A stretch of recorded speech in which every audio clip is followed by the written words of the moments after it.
যে আমাদের যে প্রতিনিয়ত মৃত্যু হয়, মানুষের মৃত্যু হচ্ছে, তো এই মৃত্যুবরণ করার সাথে সাথে রূহ কবজ হওয়ার পর থেকে ইসরাফিলের দ্বিতীয় ফু, হজরত ইসরাফিল আলাইহিস সালাম আল্লাহ তাআলার হুকুমে যখন দ্বিতীয়বার ফু দিবেন, তো তখন সমস্ত সৃষ্টি কবর থেকে, মাটির নিচ থেকে উপরে উঠবে, অর্থাৎ হাসরের ময়দানে উঠবে।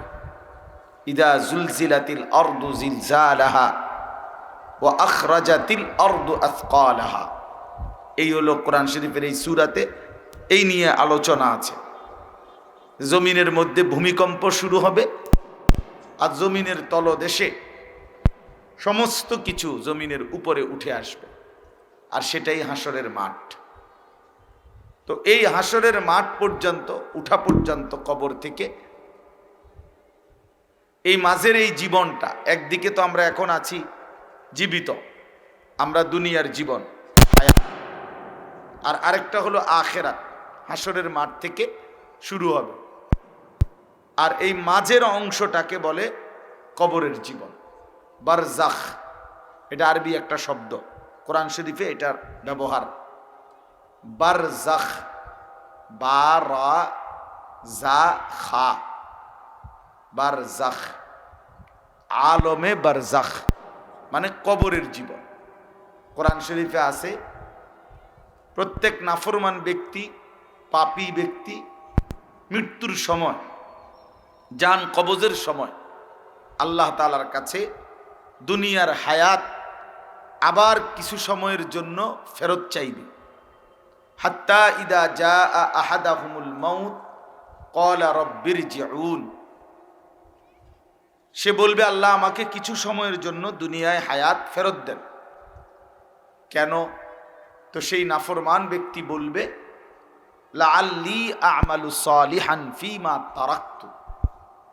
রব্বুল আলামিন ইতিপূর্বে যেই নেক আমলগুলো আমি করি নাই, ছেড়ে দিয়েছি, এইবার যদি একটু সুযোগ দেন আমি সেগুলো করব। আল্লাহ তাআলা বলবেন, কাল্লা, কখনোই না, ইন্নাহা কালিমাতুন হুয়া কাইলুহা। আসলে তুমি নাফরমান, এগুলো কথার কথা বলতেছ। তোমার দীর্ঘ 40 বছরের নাফরমানি, 50 বছরের নাফরমানি, এই লম্বা হায়াত যে যেটুকু পেলাম কোনোভাবেই যেহেতু কদর করো নাই, কাজে তোমার এগুলো হলো ফাঁকা বুলি, এগুলো তোমার মিথ্যা কথা, ধোঁকাবাজি কথা। আজকে মৃত্যু থেকে, আজরাইলের হাত থেকে বাঁচার জন্য এটা বলতেছ। এজন্য একটা জিনিস মনে রাখবেন, প্রত্যেক পাপী এই নাফরমানি জিন্দিগির জন্য আফসুস করবে, আফসুস করবে। আমিও আপনিও, যে আজকে যেই যুবক ছেলেগুলো নামাজ পড়ে না, এই অপদার্থগুলো একদিন আফসুস করবে। এই অকর্মণ্য সন্তান, এই অপদার্থ সন্তান একদিন আফসুস করবে। আজকে যেই ছেলেগুলো সারাক্ষণ মোবাইল টিপে, এই ফালতু সন্তানগুলো একদিন আফসুস করবে। এদের জিন্দিগি কোনো কাজে লাগলো না, না আখেরাতের কিছু এদের দ্বারা হলো, না দুনিয়ার কিছু হইল। পৃথিবীতে এতটা অলস, অকর্মণ্য, এতটা ফালতু অপদার্থ, মোবাইল টিফিনার চাইতে আমার দৃষ্টিতে আর কেউ নেই। এটা একটা বাজে মানুষ, একটা বাজে লোক, রীতিমতো একটা ফালতু মানুষ এটা, যে আসলে জীবনও চেনে না, জিন্দিগিও চেনে না, কিছুই বোঝে না, না দুনিয়া কিছু বুঝে, না আখেরাত কিছু বুঝে, না নিজেকে চিনে, না দেশকে চিনে, না জাতিকে চিনে। সারা পৃথিবীতেও যারা ইউরোপের, যারা ইহুদি খ্রিস্টান, তাদের কিশোর তরুণ যুবকরাও এত ফালতু না। তারা সারাদিন দুনিয়া সাজাইতে গিয়ে তাদের দুনিয়া, তাদের জীবন জীবিকা, তাদের দেশ সাজাইতে ব্যস্ত। আর আমার দেশের এই অকর্মণ্য অপদার্থ, চুলের ফ্যাশন, জামার ফ্যাশন, শার্টের ফ্যাশন, আর মোবাইলের এই বাহার, একটা মোটর সাইকেল, একটা মোবাইল, কোনো একটা মেয়ের সাথে, নারীর সাথে অবৈধ সম্পর্ক, বন্ধুদের কিছু আড্ডা, এই এক জঘন্য জিন্দিগির মধ্যে জীবন শেষ করে দিচ্ছে, কিছুই জানে না। দেখা দেখি অসংখ্য পাঞ্জাবিওয়ালাও, টুপিওয়ালাও আজকে মোবাইলে ব্যস্ত। টুপিওয়ালাও বুঝছে সফলতার জন্য মোবাইলে থাকতে হবে। পাঞ্জাবিওয়ালাও ভাবতেছে মোবাইলের মাধ্যমে যত বেশি প্রচার করা যায় তত বেশি পরিচিত হবে। এই এক জিন্দিগি, এটা নিয়ম। চারিদিকের এই পরিবেশ পরিস্থিতি বহু পাঞ্জাবি টুপিওয়ালার মধ্যেও আসর করছে। ওনারাও এই দিন রাত মোবাইল নিয়েই ব্যস্ত। এই জন্য ভাই, এটা একটা জরুরি বিষয়, একদিন আফসুস করবে। কোরআন শরীফে আছে, এই যে দেখেন, মানে আমরা যে বলতেছি, একটু তো লজ্জা শরম থাকার কথা যে হুজুর এখন বলতেছে মোবাইলটা নামায় ফেল। না, কি পরিমাণ অসভ্য চিন্তা করে দেখে। মানে কাকে বলতেছে, কি গরুরে বলে না ছাগলরে বলে, খবর নেই। এটাই আমি বলছি, গুনাহ মানুষকে বোধ শক্তিহীন বানায় ফেলে। গুনাহ বিবেক, বুদ্ধি, বিবেচনা বন্ধ করে দেয়। গুনাহ কলিজা অন্ধকার করে দেয়, দিল মাইরা ফেলে। একদিন সে আর বোঝে না। এই জন্য আল্লাহ তাআলা কোরআনুল কারীমের মধ্যে বলছেন, নাফরমানের জীবন কেমন, লাহুম কুলুবুল লা ইয়াফকাহুনা বিহা। একটা পর্যায়ে আল্লাহ বলেন যে নাফরমান এমন হয়ে যায় যে তার দিল আছে, কিছুই বোঝে না। ওয়ালাহুম আযানুন লা ইয়াসমাউনা বিহা, কান আছে, কিছুই শোনে না।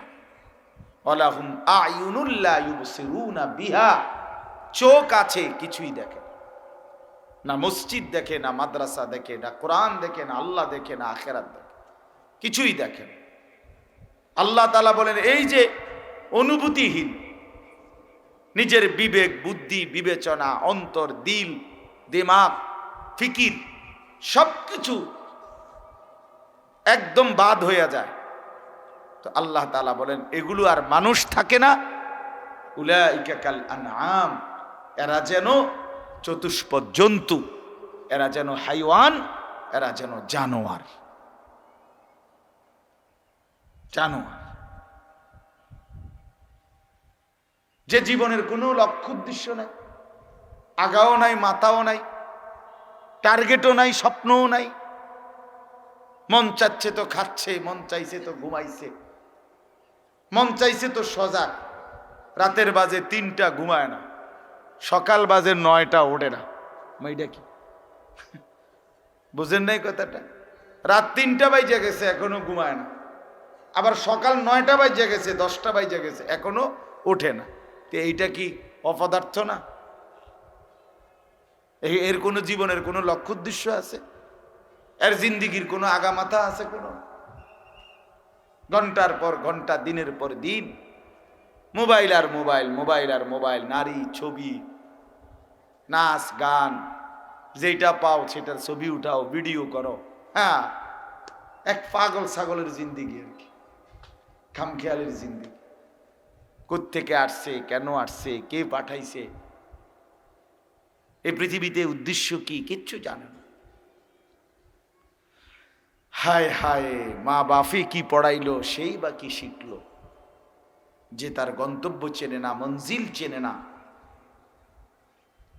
যে তার টার্গেট জানে না, আমি থামবো কোথায়, পৌঁছবো কোথায়, সে কিছুই জানে না। সে কিছুই জানে না। কোরআন শরীফে আল্লাহ তাআলা বলছে, দুনিয়ায় যে অন্ধের মতো হইল, অর্থাৎ আল্লাহ আখিরাত পরকাল বুঝলো না, তো ফাহুয়া ফিল আখিরাতে আমা, সে আখিরাতেও অন্ধ হয়েই থাকবে, অন্ধ হয়েই থাকবে। আজ দুনিয়ায় তুমি চোখ থাকতে অন্ধ, সেদিন তুমি সত্যি সত্যি অন্ধ, সত্যি সত্যি অন্ধ। কোরআন শরীফে আছে, আল্লাহ তাআলা বলেন, ওমান আ'রাযা আন যিকরি ফাইন্না লাহু মাঈশাতান ওয়ানকা ওয়া নাহশুরুহু ইয়াওমাল কিয়ামাতি আ'মা। আল্লাহ তাআলা বলেন, আমার শরণ, আমার বন্দিগি, আমার ইবাদত থেকে যে বঞ্চিত, আমি তার দুনিয়াটাই সংকীর্ণ বানিয়ে দেব। সে কখনোই কোনো কাজে স্বস্তি পাবে না, তৃপ্তি পাবে না। আর হাসরের ময়দানে, আখেরাতে আমি আল্লাহ এই নাফরমানকে অন্ধ বানিয়ে দেব। সরাসরি কোরআনের আয়াত। ওয়া নাহশুরুহু ইয়াওমাল কিয়ামাতি আ'মা।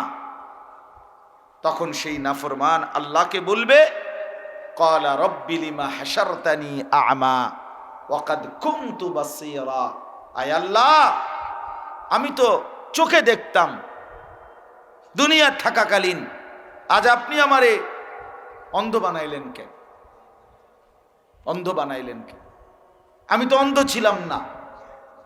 আল্লাহ তাআলা বলবেন, ক্বালা কাযালিকা আতাতকা আয়াতুনা ফানাসিতাহা ফাকাযালিকাল ইয়াওমা তুনসা। আল্লাহ বলবে, নাফরমান বান্দা, মনে পড়ে আমার কোরআনের অসংখ্য আয়াত বারবার তোমার কাছে পেশ করা হয়েছিল, বলা হয়েছিল। কত আলেম, কত ইমাম, কত খতিব, কত বক্তা, কত ওয়াইজ, কত আলোচক, কত আল্লাহওয়ালা আল্লাহর কোরআন তোমার কাছে বারবার বলেছিল। তুমি সব ভুলে গেছিলা, কিছুই বুঝো নাই, পাত্তা দাও নাই। তুমি আমাকে ভুলে গেছিলা দুনিয়ায়, মনে পড়ে? ফাকাযালিকাল ইয়াওমা তুনসা। আজকে আমি আল্লাহ তোকে আখিরাতে ভুলে গেলাম। যা বেঈমান, তোর কোন আব্বা আছে? আজকে হাসরের ময়দানে তোর ওই আব্বার থেকে তুই গিয়া বিনিময় নে। তোর বাপ কেডা দেখ। এজন্য ছেলেরা, তোমার ওই বন্ধু নামের শয়তান, যে তোমারে কোনোদিন আল্লাহ চিনায় না, আখিরাত চিনায় না, কোনোদিন নামাজের কথা বলে না, ওই অসভ্য দুষ্ট বন্ধুরে হাসরের ময়দানে খুঁজে নিও, দেখো পাও কিনা। কোরআন শরীফে আছে, নাফরমান সেদিন নিজের আঙ্গুল কামড়াইয়া বলবে, দাঁত দিয়া আঙ্গুল ছিঁড়ে ফেলবে, আর বলবে, ইয়া লাইতানি লাম আত্তাখিজ ফুলানান খলিলা। হায় আফসোস, আমি যদি ওই অসৎ ছেলেটাকে, অসৎ লোকটাকে বন্ধু না বানাইতাম, তাকে যদি বন্ধু না বানাইতাম, যে আমার এই দিবানিশি মোবাইলে উলঙ্গ ছবি দেখাইছে, তাকে যদি বন্ধু না বানাইতাম, যে আমার এই নিয়ে মদের আড্ডা, জুয়ার আড্ডা, নারীর আড্ডা, গল্পের আড্ডা, জিনা ব্যভিচারের কথাবার্তা, অসৎ কথাবার্তায় লাগায় দিছিল, ওই নাফরমানকে যদি বন্ধু না বানাইতাম, যদি বন্ধু না বানাইতাম, ওই শয়তানকে যদি বন্ধু না বানাইতাম। আল্লাহ আমাদেরকে বুঝ দান করেন। চলেন ভাই, তো বলতেছিলাম, এই কথাটাই বললাম যে প্রত্যেকেই, আমি, তুমি, আমরা, আপনারা সবাই, আমরা জিন্দিগির এই ফালতু সময়গুলোর জন্য আফসোস করতে হবে। হাজারবার বান্দা আল্লাহর কাছে ফেরত চাইবে, রব্বানা আখিরিনা ইলা আজালিন করিব। প্রতিটি নাফরমান হাসরের ময়দানে দাঁড়িয়ে আল্লাহকে বলবে, আল্লাহ কিছু সময়ের জন্য দুনিয়ায় ফেরত যেতে দেন। আল্লাহ বলবে না। জাহান্নামের মধ্যে গিয়েও বলবে, রব্বানা আখরিজনা না'মাল সালিহান গায়রাল্লাযী কুন্না না'মাল। আয় আল্লাহ, আপনি আমারে কিছু সময়ের জন্য জাহান্নাম থেকে বের করে দুনিয়ায় ফেরত যেতে দেন। এবার যদি যেতে পারি, আমি সবগুলো নেক আমল করব। আল্লাহ বলবে না, হবে না বান্দা, হবে না, হবে না। জিন্দিগি ওয়ান ওয়ে, একবারই আসা যায়, কেবল সামনের দিকেই যাইতে হয়, জীবনে আর কখনো পিছনে আসা যায় না। জিন্দিগির কোনো ঘন্টা, কোনো মিনিট, কোনো সেকেন্ড আর কোনো দিন পেছনের দিকে আসা যায় না, আর কোনো দিন। এই যে 20 নভেম্বর 2024 রোজ বুধবার, এই পোস্টার আর কোনো দিন হবে না, এই শিরোনাম আর কোনো দিন হবে না পৃথিবীতে। আগামী বছর 20 নভেম্বর হবে, সেটা 2025। আগামী সপ্তাহে বুধবার হবে, কিন্তু সেইটা হবে অন্য তারিখ, 26, 27 বা এরকম কোনো তারিখ। কিন্তু কি হবে না, এই শিরোনাম আর হবে না পৃথিবীতে। কোনো ঘন্টা, মিনিট, সেকেন্ড আর কোনো দিন এইটা আর ফিরে আসে না। প্রতিটা মিনিট নতুন নতুন, প্রতিটা ঘন্টা নতুন নতুন পিছনেরটা আর আসে। তো বলতেছিলাম ওইখানে আছে আল্লাহ তাআলা বলবেন অমি ওয়ারাইহিম বারযাখুন ইলা ইয়াউমি ইউবআসুন, এই কথা এটা বলতে চাইছিলাম। আল্লাহ তাআলা বলেন ওই নাফরমান ব্যক্তিকে আল্লাহ বলবে এখন থেকে নিয়ে ইসরাফিলের ফু দিলে যে হাসরের মাঠে উঠানো হবে কবর থেকে, ইউবআসুন, এই সেই পর্যন্ত তুমি বারজাখ মানে কবরের এই জীবনে পড়ে থাকো। তাহলে কোরআন শরীফের এই আয়াতের দ্বারা কবরের জীবন একটা আলাদা জীবন, বারজাখের জিন্দেগি একটা আলাদা, মৃত্যুর পরে হাসরের ময়দানে উঠার আগ পর্যন্ত মাঝখানের এই কবরের জীবনটা একটা আলাদা অংশ। এটা কোরআন সুন্নাহ দ্বারা প্রমাণিত। এজন্য একজন মানুষ, প্রতিটা পাপী নাফরমান আল্লাহর অবাধ্য, সে যদি একে তো তাকে হাসরের ময়দানে বিচারের কাঠগড়ায় সেখান থেকে নিয়ে তার আযাব আছেই হাসরের ময়দানে এবং জাহান্নামে, কিন্তু তার আগেই মৃত্যু পরবর্তী কবরের এই জীবনটাও যতদিন থাকে ততদিন ইমানদার নেককারের জন্য যেমন কবরে শান্তি আছে, পুরস্কার আছে, আল্লাহর কসম নাফরমান বেঈমান পাপীর জন্য কবরের মধ্যেই ভয়ানক আযাব আছে, আযাব আছে। হাদিসে স্পষ্ট আছে, আল্লাহর নবী সাল্লাল্লাহু আলাইহি ওয়াসাল্লাম বলেন কবরের 3টি প্রশ্নের জবাব যে দিতে পারবে না, তখন আল্লাহ তাআলার পক্ষ থেকে বলা হবে ফাআফরিশুহু মিনান নার ওয়ালবাসুহু মিনান নার ওয়াফতাহু লাহু বাবান ইলান নার। নাফরমানের কবরে জাহান্নামের বিছানা বিছিয়ে দাও, জাহান্নামের পোশাক পরিয়ে দাও, আর জাহান্নাম বরাবর ওর কবর থেকে দরজা খুলে দাও।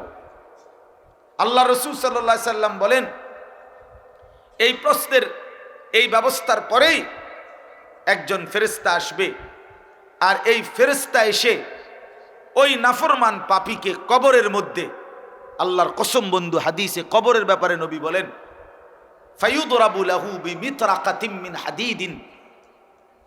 আল্লাহর নবী সাল্লাল্লাহু আলাইহি ওয়াসাল্লাম বলেন অতঃপর লোহার মুগুর, লোহার হাতুড়ি দিয়ে একজন ফেরেশতা তাকে আঘাত করবে কবরে। কোথায়?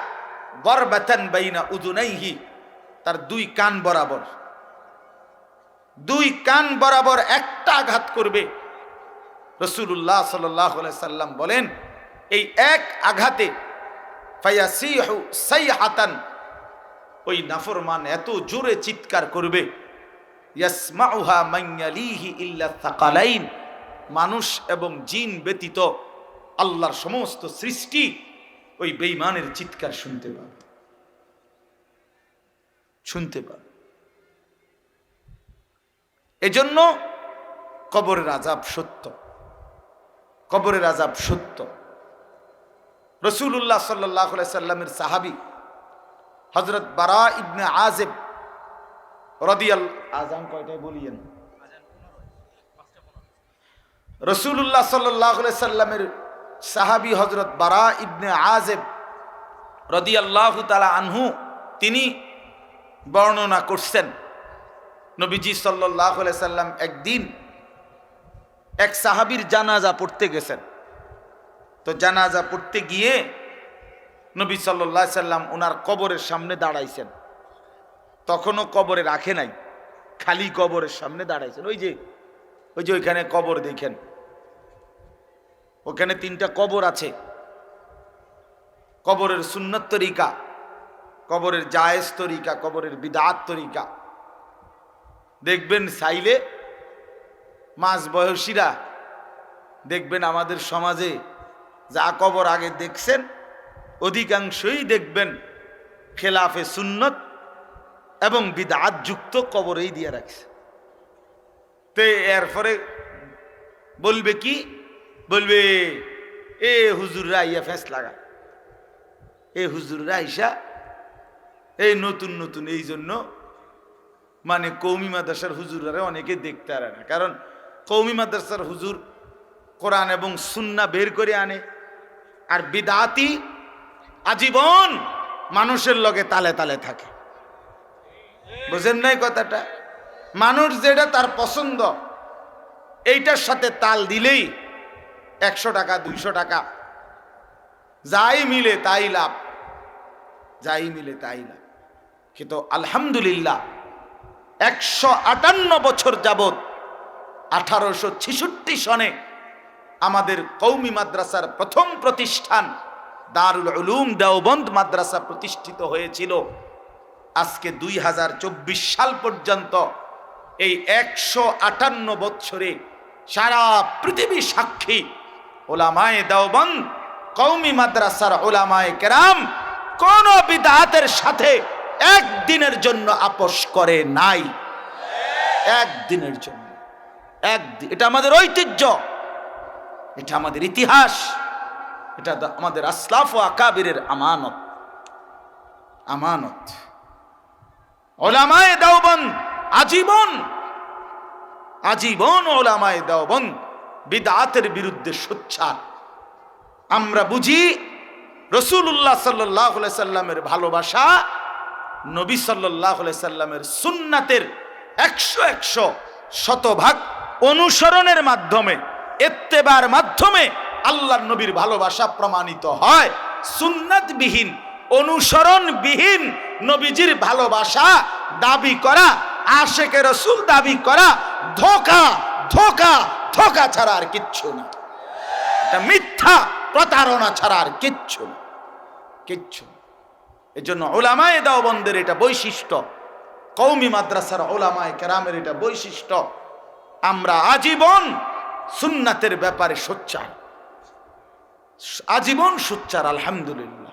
এখনো যে কেউ গাছ জোরের কোনো কথা না, বরং ইনসাফের সাথে কেউ যদি যেই কোনো কিতাব থেকে পৃথিবীর যে রাসূলুল্লাহ সাল্লাল্লাহু আলাইহি সাল্লামের 100টা সুন্নত, যেই কোনো ব্যক্তি পৃথিবীর যে কোনো কিতাব থেকে নবীজির 100টা সুন্নত সে একটা কাগজে লিখুক, লেখা 100টা 50টা কওমি মাদ্রাসার মধ্যে গিয়া টিক চিহ্ন দিয়া দিয়া মিলাক যে আছে কিনা এই সুন্নতগুলো।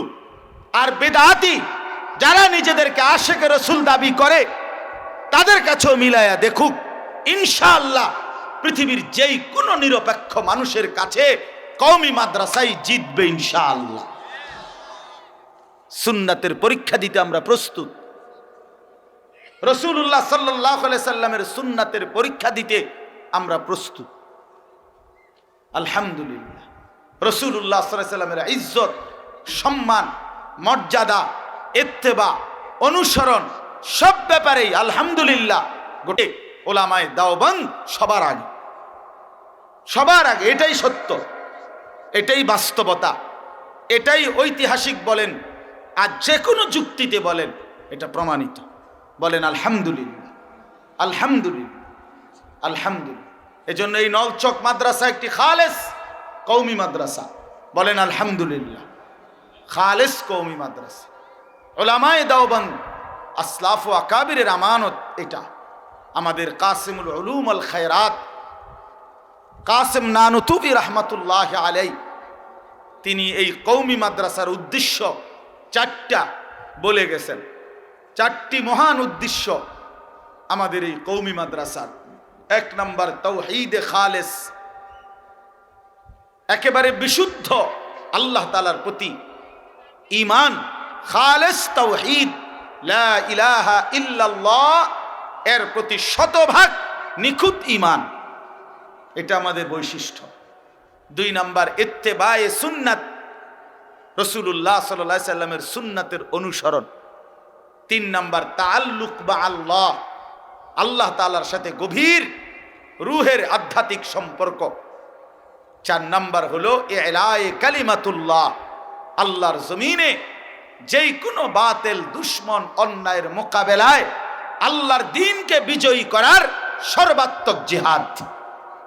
আলহামদুলিল্লাহ। আর এটাই 158 বছর ধরে আমাদের উলামায়ে দেওবন্দ এবং কওমি মাদ্রাসা ধরে রেখেছে। বলেন আলহামদুলিল্লাহ। তো বলতেছিলাম আল্লাহর নবী সাল্লাল্লাহু আলাইহি সাল্লাম এরকম খোলা কবরের সামনে দাঁড়িয়ে, ওই সাহাবীর কবরের সামনে দাঁড়িয়ে অঝরে কাঁদলেন। নবীজি অনেকক্ষণ কাঁদছেন নিজে নিজে।